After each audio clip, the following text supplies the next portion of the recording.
عبداللہ بن مسعود رضی اللہ عنہ کہتے ہیں کہ ہم نبی اکرم صلی اللہ علیہ وآلہ وسلم کے ساتھ نکلے۔ ہم نوجوان تھے، ہمارے پاس شادی وغیرہ امور میں سے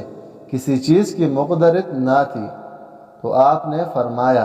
اے نوجوانوں کی جماعت، تمہارے اوپر نکاح لازم ہے، کیونکہ یہ نگاہ کو نیچے کرنے والا اور شرمگاہ کی حفاظت کرنے والا ہے، اور جو تم میں سے نکاح کی استطاعت نہ رکھتا ہو تو اس پر صوم کا اہتمام ضروری ہے، کیونکہ روزہ اس کے لیے ڈال ہے۔ ام المؤمنین عائشہ رضی اللہ عنہا کہتی ہے کہ رسول اللہ صلی اللہ علیہ وآلہ وسلم کو دو کاموں میں جب بھی اختیار کا حکم دیا گیا تو آپ نے اس میں آسان تر کو منتخب کیا، جب تک کہ وہ گناہ نہ ہو، اور اگر وہ گناہ ہوتا تو آپ لوگوں میں سب سے زیادہ اس سے دور رہنے والے ہوتے، اور رسول اللہ صلی اللہ علیہ وآلہ وسلم نے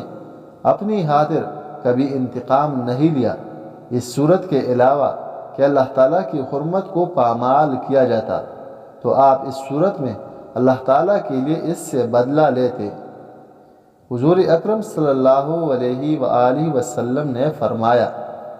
5 چیزوں سے حافظہ تیز ہو جاتا ہے: مٹھاس کھانے سے، جانور کی گردن کے قریب کا گوشت کھانے سے، مسور کی دال کھانے سے، ٹھنڈی روٹی کھانے سے، اور آیت الکرسی پڑھنے سے۔